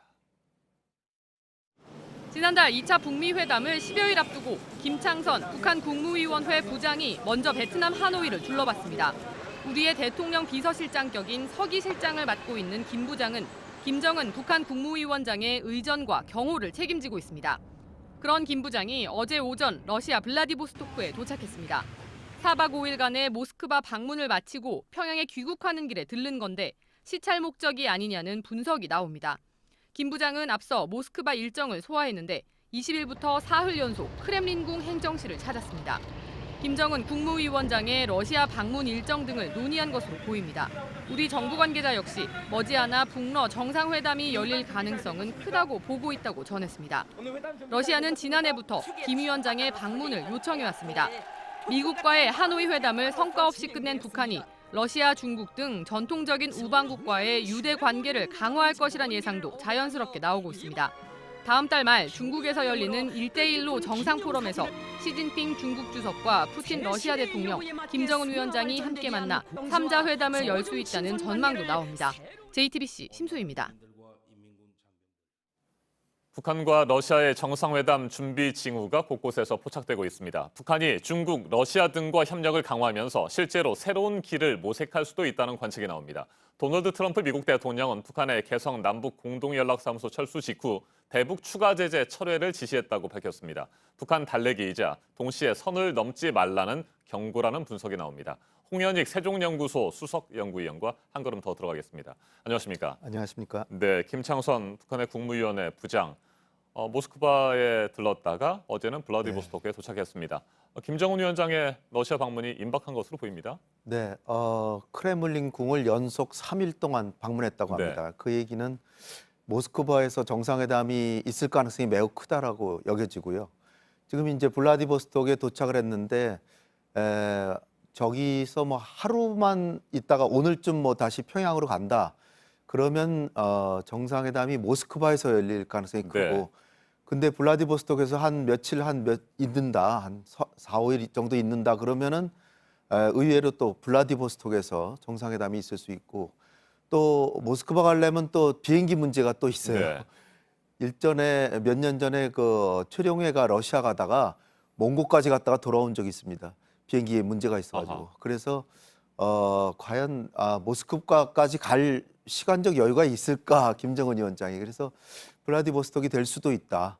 어쨌든 지금 이런 북미 간의 팽팽한 기싸움 차원에서 이 한냉전선이 펼쳐지고 있는데 이런 상황에서 이제 러시아를 김창선이 간 것은 김창선은 그야말로 정상회담 준비하러 간 거죠. 근데 우리가 중국과 러시아를 북한에서 과거에는 뭐 등거리 정책 해가지고 네. 뭐 이용했다라고 하면 중국 정상은 4번이나 만났는데 푸틴은 한 번도 안 만났잖아요.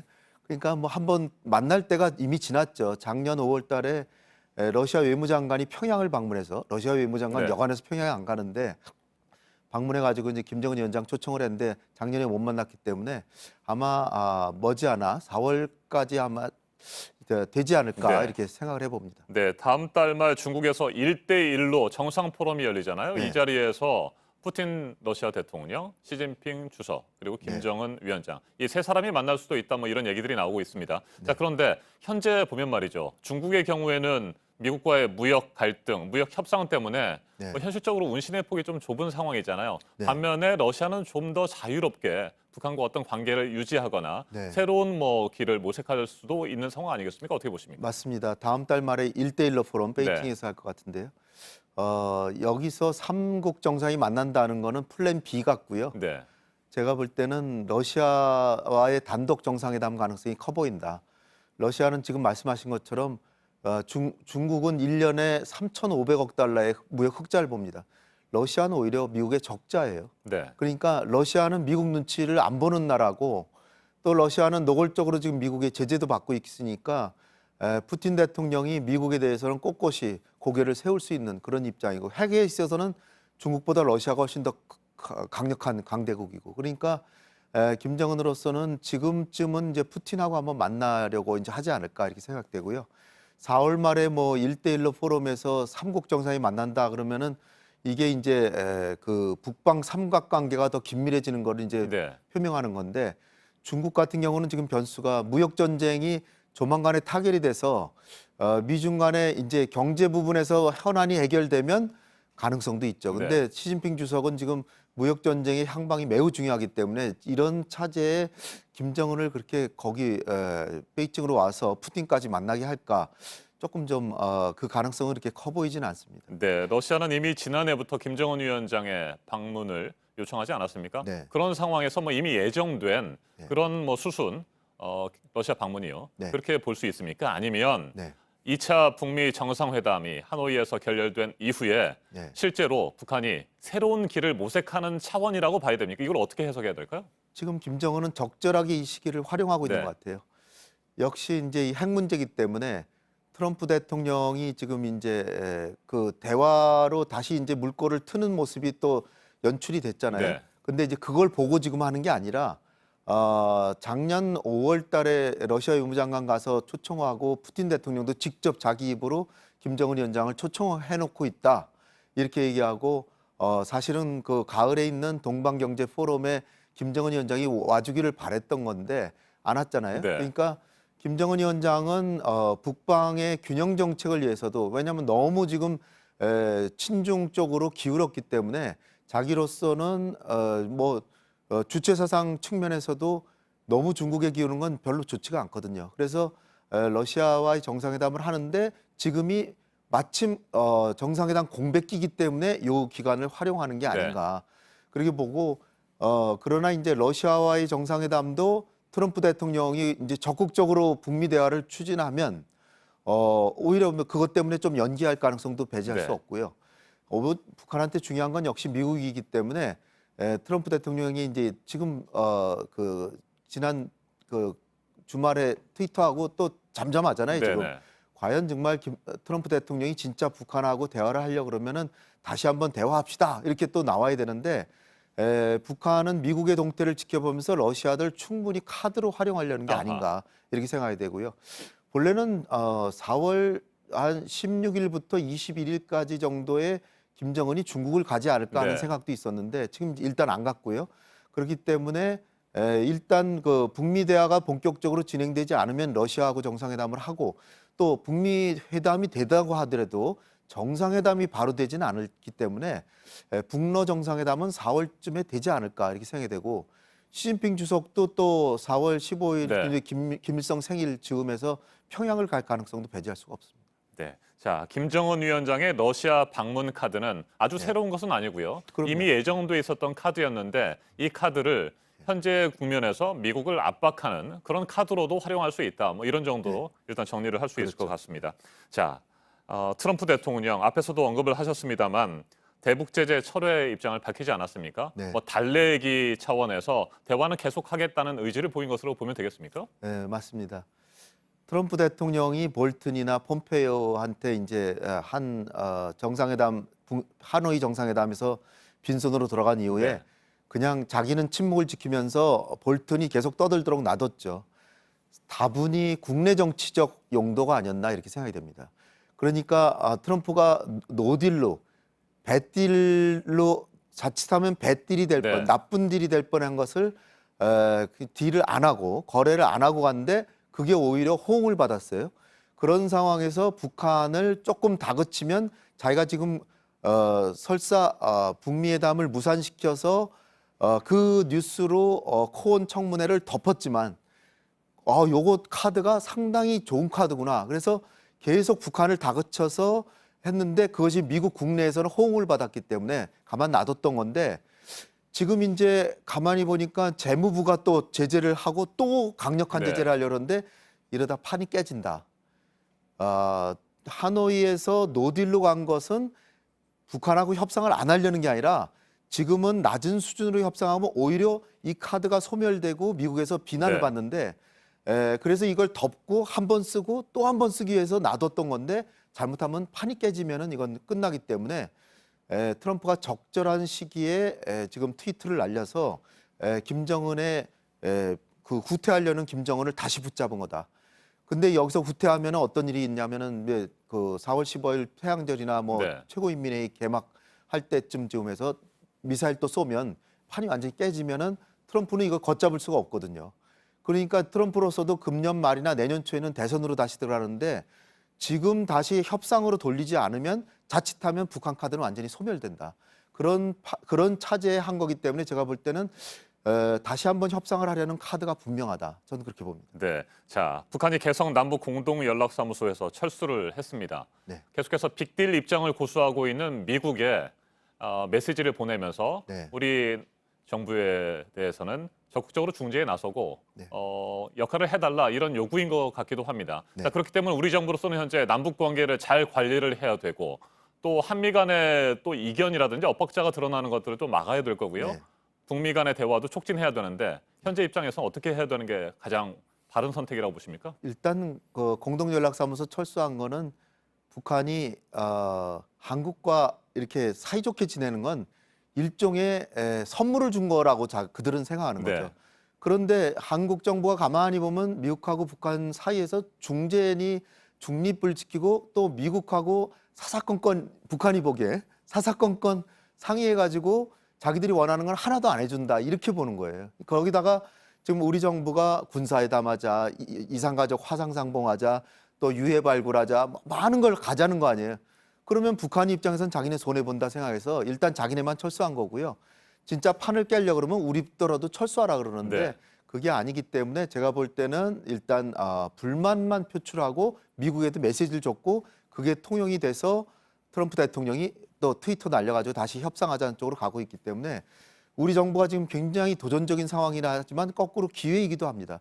왜냐하면 트럼프 대통령은 우리 대통령에게 중재는 아니지만 김정은 설득해서 결과를 알려달라 그랬고 또 북한도 저렇게 볼멘 목소리를 하고 있지만 남북 관계는 하자는 메시지도 포함되어 있기 때문에 우리 정부가 결국은 지금 상황은 톱다운 방식이기 때문에 남북 정상회담 결국 해야 될 것 같습니다. 그러니까 지금 우리 정부가 북한의 입장 정리를 기다렸는데 특사 파견하고 판문점에서 원포인트 정상회담 하고 미국 가셔가지고 트럼프 만나서 북미 간에 다시 협상을 시작하게 해야 될 것 같습니다. 알겠습니다. 지금까지 홍현익 세종연구소 수석연구위원이었습니다. 말씀 잘 들었습니다. 감사합니다.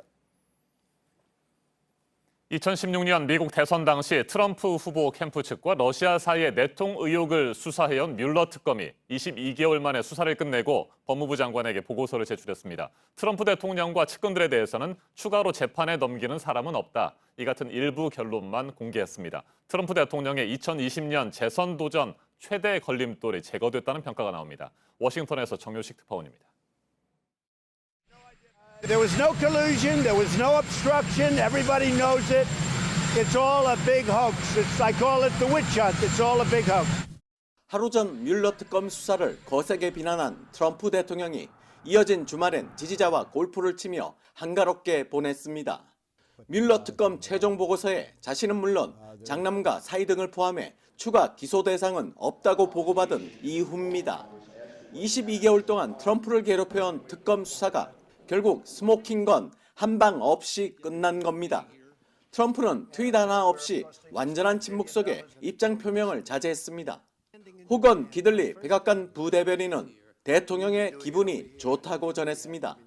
CNN은 트럼프와 공화당이 특검 출석 부담 없이 2020년 재선 캠페인에 나설 수 있게 됐다고 보도했습니다. 펠로시 하원 의장이 미 국민은 진실을 알 자격이 있다며 보고서 전면 공개를 압박했지만 민주당 내 탄핵 움직임은 기세가 한풀 꺾일 전망입니다. 하지만 보고서 세부 내용에 따라 정치적 논란이 커질 수 있습니다. 또 사업가 재단 운영 관련 각종 연방과 주검찰 수사는 계속돼 트럼프 측이 안심하긴 이르다는 지적도 나옵니다. 워싱턴에서 JTBC 정효식입니다.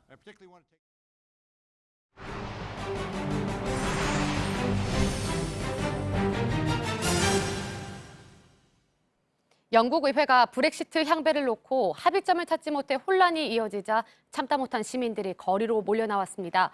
런던 도심에 100만 명가량이 모여 이제 국민에게 맡기라며 제2 국민투표를 요구했습니다. 김성탁 특파원입니다.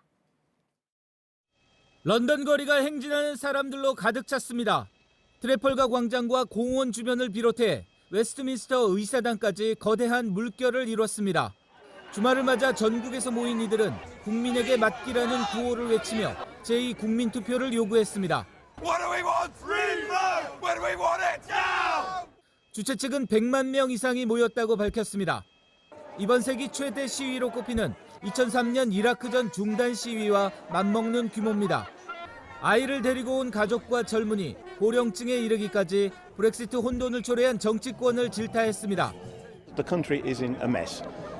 Brought on by our government, their incompetence. So that's why everybody's here today, because there is huge feeling in the country that it was all wrong and we need to put a stop to it.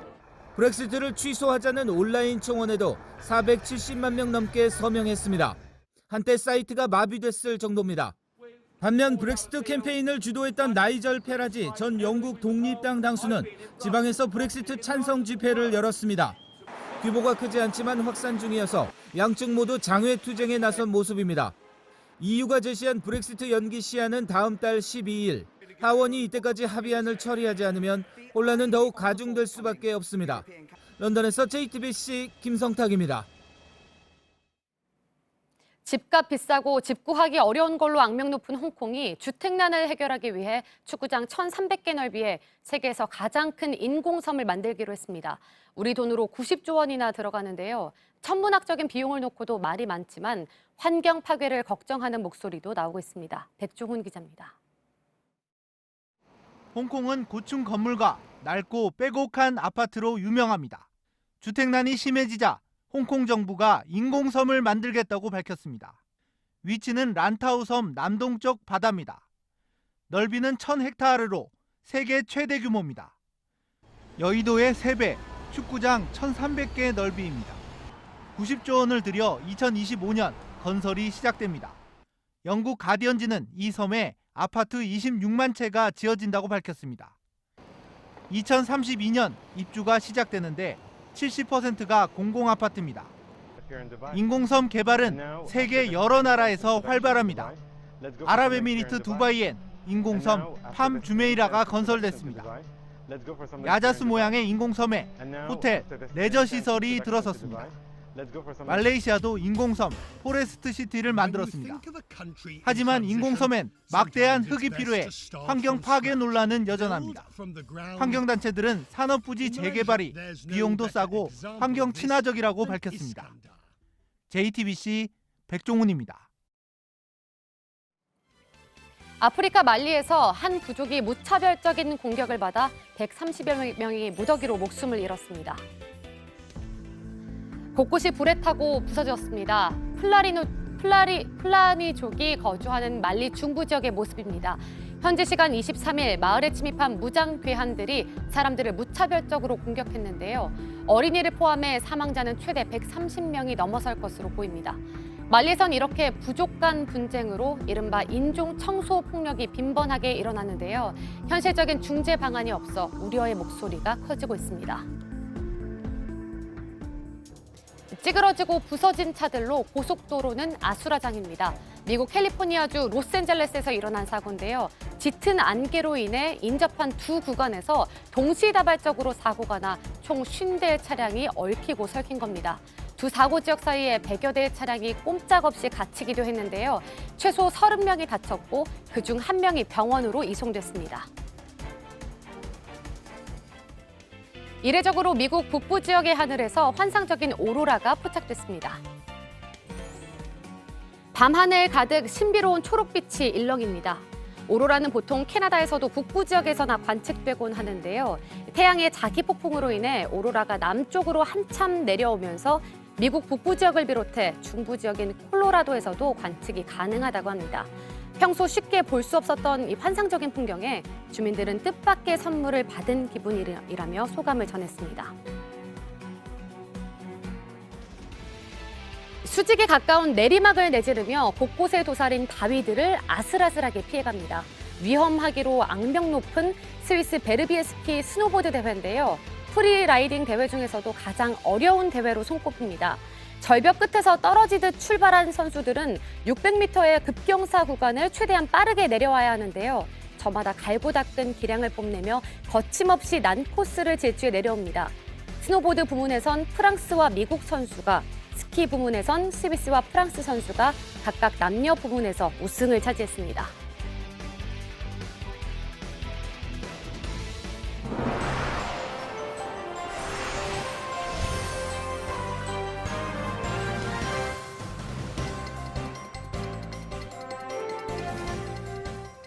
네, 월요일 아침입니다. 8시 9분 지나고 있습니다. 김학의 전 법무부 차관의 별장 성접대 의혹을 들여다보고 있는 검찰 진상조사단. 오늘 검찰에 먼저 어떤 부분들을 다시 수사해야 하는지 의뢰를 할 예정인데요. 두 가지입니다. 뇌물과 직권남용 혐의입니다. 먼저 뇌물 부분은 김 전 차관에게 접대를 한 윤중천 씨가 최근 조사단에 나와서 김 전 차관에게 수천만 원을 줬다는 진술을 한 것으로 파악이 됐는데요. 언제, 얼마나 돈이 건네졌는지 김 전 차관에 대한 강제 수사와 또 계좌 확인 과정이 필요하다는 게 조사단 입장입니다. 먼저 임지수 기자입니다. 검찰 과거사 진상조사단은 검찰에 김학의 전 차관 사건 관련 뇌물 혐의를 가장 먼저 수사해달라고 의뢰할 방침입니다. 조사단은 최근 재조사에 응한 건설업자 윤중천 씨로부터 관련 근거를 확보한 것으로 파악됐습니다. 윤 씨가 조사단에 김 전 차관에게 수천만 원을 줬다는 취지의 진술을 한 것이 대표적입니다. 다만 윤 씨는 김 전 차관과의 친분에서 돈을 준 것이라며 대가성은 부인한 것으로 전해집니다. 앞서 2013년 경찰 수사 과정에서 김 전 차관과 윤 씨로부터 상습 성폭행을 당했다고 주장한 피해 여성도 비슷한 취지의 진술을 내놓은 바 있습니다. 윤 씨가 김 전 차관에게 돈이 담긴 봉투를 건네는 걸 여러 번 봤다는 취지로 말한 겁니다. 하지만 당시 검찰은 김 전 차관의 계좌 추적 등 뇌물 혐의 관련 기초적인 강제 수사도 하지 않았던 것으로 조사단은 판단하고 있습니다. 대신 피해 주장 여성들의 성폭행 피해 관련 진술의 신빙성을 추궁하고 경찰의 무리한 수사 착수 경위를 파악하는 데에 더욱 주력했다는 겁니다. 이 때문에 조사단은 검찰의 세 번째 수사에서 김 전 차관의 계좌 내역 등을 확인해 돈이 오간 규모와 시점을 파악해야 한다는 입장입니다. 2007년 12월 21일 관련 법이 개정되면서 뇌물 액수가 1억 원이 넘을 경우 공소시효는 15년. 김 전 차관이 법 개정 이후에도 받은 금품을 포함해 그 액수가 1억 원 이상이라면 처벌이 가능해집니다. JTBC 임지수입니다. 조사단이 또 하나 주목하고 있는 건 앞서 말씀드린 이 직권남용 혐의, 그러니까 당시 수사에 외압이 있었다는 의혹입니다. 재수사가 이루어진다면 검찰 전현직 고위 간부들뿐만 아니라 당시 청와대 민정라인에 대한 조사 필요성이 제기되는데요. 현재 검찰 고위직으로 승진했거나 정계로 나선 인물도 꽤 있어서 파장이 예상이 되는 부분이기도 합니다. 이어서 이가혁 기자입니다. 검찰은 2013년 김학의 전 차관 사건을 처음 수사했습니다. 하지만 김 전 차관 주거지나 사무실, 휴대전화 등을 압수수색하진 않았습니다. 압수수색이 필요하다는 지적에도 결국 이뤄지지 않았습니다. 건설업자 윤중천 씨와의 관계를 두고도 윤 씨는 김 전 차관을 안다, 김 전 차관은 윤 씨를 모른다고 진술이 서로 엇갈렸습니다. 그런데 검찰은 대질 조사를 안 했습니다. 2014년 자신을 동영상 속 피해자라고 주장한 여성의 고소로 두 번째 수사가 진행됐습니다. 검찰은 또다시 무혐의로 결론 내렸습니다. 이땐 검찰이 김 전 차관을 부르지도 않았습니다.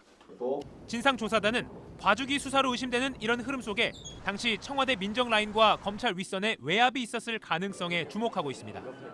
이 부분에 대한 재수사도 최종 결정되면 전현직 검찰 고위 간부, 박근혜 정부 청와대 민정라인 관계자들에 대한 대규모 수사가 불가피할 전망입니다.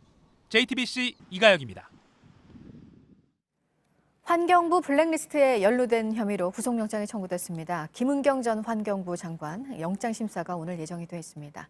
만약 신병이 확보된다면 검찰이 청와대의 관여 여부를 본격적으로 들여다볼 것으로 보이는데요. 그래서 오늘 구속 여부는 앞으로 검찰 수사의 분수령이 될 것으로 보입니다. 강신호 기자입니다. 김은경 전 환경부 장관은 지난 정부서 임용된 산하기관 임원 24명의 동향을 파악하고 사표 제출을 종용한 의혹으로 검찰 수사를 받아왔습니다. 또 전 정부 임원들이 물러난 자리에 특정 인사를 앉히는데도 김 전 장관이 관여한 것으로 검찰은 보고 있습니다. 지난주 구속영장이 청구된 김 전 장관에 대한 영장실질심사가 오늘 오전 진행됩니다. 직권남용과 업무방해 등의 혐의를 받고 있습니다. 김 전 장관은 임원들의 동향 파악은 인정하지만 부당한 압력 행사에 대해선 부인하는 것으로 전해졌습니다. 하지만 검찰은 관련자들의 진술과 입증 문건들을 확보한 것으로 보입니다. 김 전 장관의 구속 여부는 이르면 오늘 밤 결정됩니다. 검찰은 이번 사건 배후에 청와대가 있는 것으로 보고 있습니다. 이 때문에 김 전 장관이 구속되면 청와대를 향한 검찰 수사는 한층 탄력을 받게 될 전망입니다. 하지만 그 반대면 수사에 차질이 불가피합니다. JTBC 강신호입니다. 극단주의 무장단체 이슬람 국가 IS가 미국 주도의 격퇴 작전 5년 만에 소멸됐습니다. IS는 한때 시리아와 이라크 유전 지역을 차지하며 이슬람 신정일치 국가인 칼리프국 건설을 선포할 만큼 세력이 커졌죠. 미국도 IS가 사라졌다고 발표를 하기는 했지만 아직도 무장 세력이 은신해 있다는 지적도 나옵니다. 네, IS에 대한 완전한 승리인지는 좀 더 봐야 한다는 겁니다. 조민준 기자의 보도 먼저 보시고 전문가와 좀 더 살펴보겠습니다. IS 점령 지역을 빼앗은 시리아 민주군이 노란색 깃발을 흔듭니다. 현지 시간 24일 미군 지원을 받는 시리아 민주군 SDF가 IS를 격퇴했습니다. 치열한 전투 끝에 IS 최후 거점인 시리아 동부 바구지를 점령한 겁니다.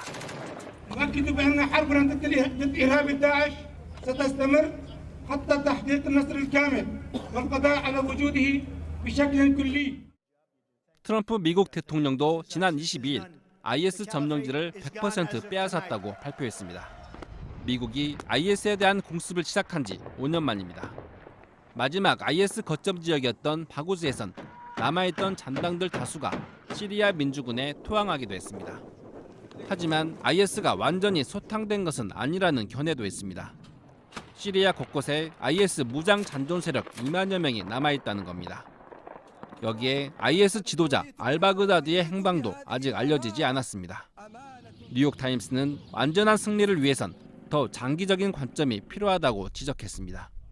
JTBC 조민주입니다.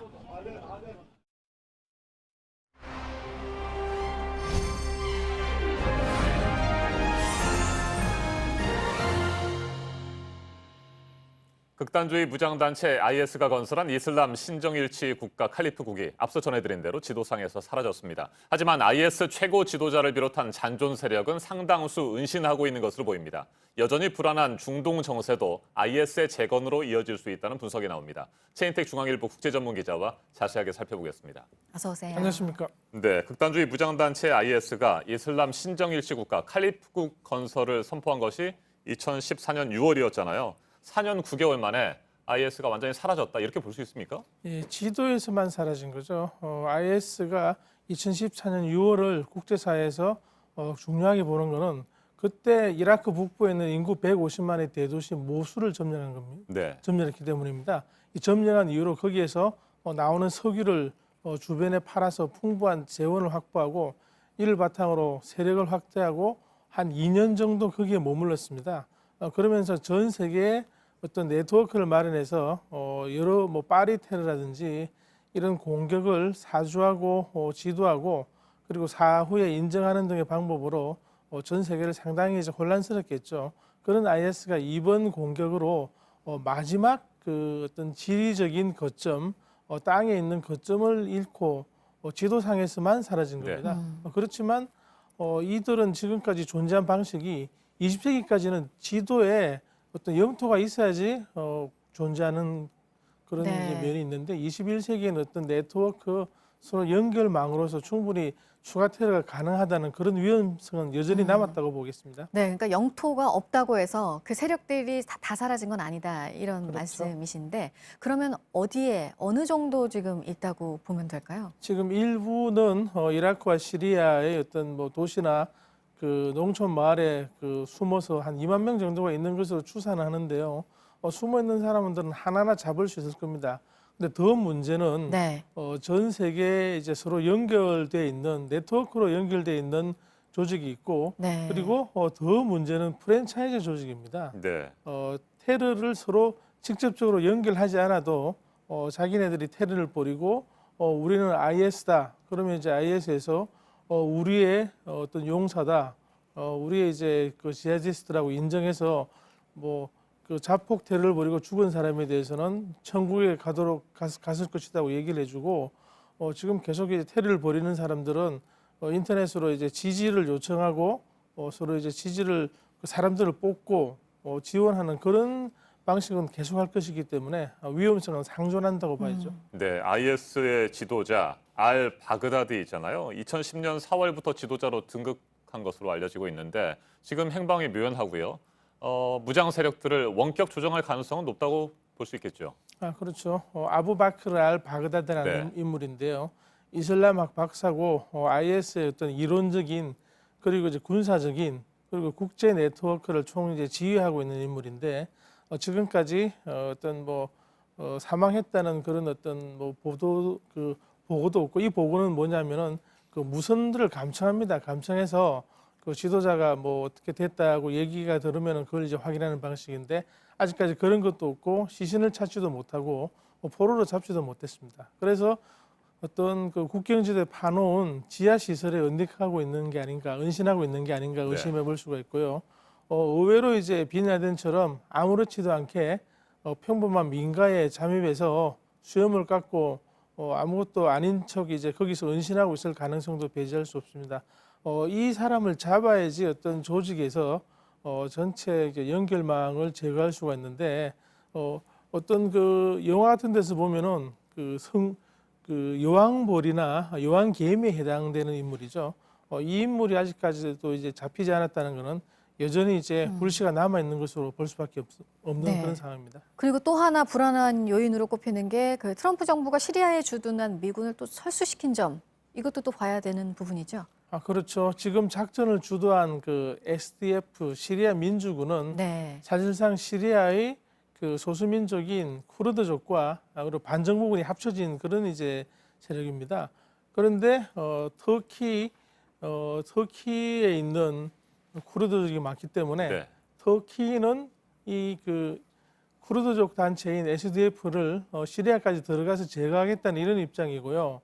왜냐하면 지금 그 무장을 상당히 가지고 있기 때문에 그 본국에 있는 쿠르드족에게 무슨 영향을 끼칠 알 수 없다는 그런 얘기고, 그리고 더 문제는 이제 독재 정권인 시리아 정부입니다. 시리아 정부는 무조건 항복하라, 우리 시키는 대로 하라면서 SDF를 이제 지금 굉장히 압박을 하고 있습니다. 그렇다면은 지금 그 시리아 정부군과 뭐 서방에 가깝다고 볼 수 있는 터키 양쪽에서 공격을 받을 가능성이 커지고 있거든요. 네. 미국과 서방은 여기에다가 어떤 안전지대를 설치하고 거기에 이제 뭐 평화유지군이나 감시군을 보내겠다는 건데 과연 그 정도로 안전을 유지할 수 있을지 트럼프의 그 시리아에 있는 그 SDF를 지원하는 미군 병력 철수가 국제적인 문제로 앞으로 계속 남을 가능성이 크다고 보겠습니다. 알겠습니다. 오늘 말씀은 여기까지 듣도록 하겠습니다. 최인택 중앙일보 국제전문 기자였습니다. 고맙습니다. 어제 태국에서 총선이 실시됐죠. 지금까지 개표 작업은 90% 넘게 진행됐는데 현재 1위는 군부 정권을 지지하는 팔랑뿌라 차라당입니다. 네, 지금 상황대로 최종적인 결과도 이렇게 나온다면 탁신 전 총리를 지지하는 정당이 제1당을 빼앗기게 됩니다. 태국 정치 역사상 최대 이변이 될 것으로 보입니다. 안태훈 기자입니다. 2014년 군부 쿠데타 이후 약 5년 만에 열린 태국 총선. 제1당이 당연시됐던 탁신계 정당 푸어타이당이 2위로 밀려났습니다. 태국 선거관리위원회 측은 우리 시간으로 어젯밤 11시 반쯤 기자회견을 열고 개표율 89% 현재 팔랑뿌라 차라당이 약 700만 표를 얻어 660만 표를 획득한 푸어타이당을 제치고 1위를 기록하고 있다고 밝혔습니다. 태국 정치 역사상 최대 이변입니다. 2001년 이후 모든 선거에서 탁신계가 승리하며 제1당을 유지했기 때문입니다. 선관위는 다만 개표율 95%를 기반으로 한 비공식 개표 결과는 우리 시간으로 오늘 낮 12시에 발표하겠다고 덧붙였습니다. 이후 로이터 통신은 선관위를 인용해 개표율 93% 현재 팔랑 뿌라차라당이 759만 표를 얻어 712만 표의 푸어타이당을 앞섰다고 보도했습니다. The final results are not in yet, but what we have seen so far, Palang Pracharat Party, we are pleased with the results so far, and with respect to any discussion with other party.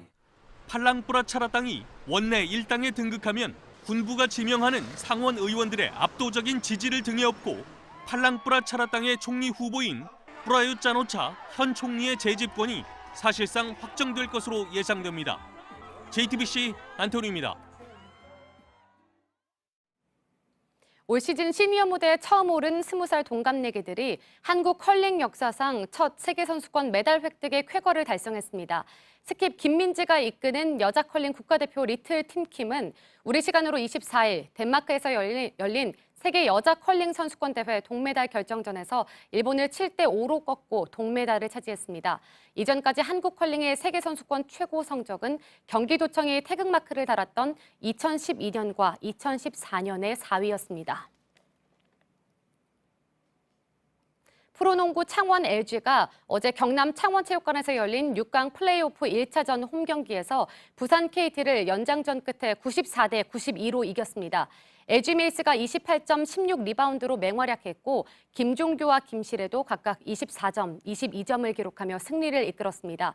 KT는 4쿼터 종료 30초 전까지 5점 차로 이기다가 경기 막판 동점을 허용한 뒤 연장전에서 졌습니다.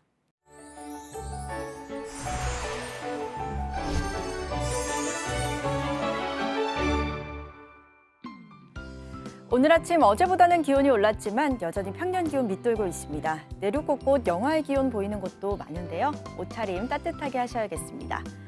오후부터 중국 스모그가 유입되면서 미세먼지 농도가 높아지겠습니다. 대부분 지역 나쁨 단계 예상되고요. 내일도 전국 곳곳에서 공기가 계속 탁하겠습니다. 강원 영동에는 강풍주의보가 발효 중입니다. 내일까지 세찬 바람이 예상되고 또 동해안과 서해안에도 바람이 강하게 부는 곳이 있겠습니다.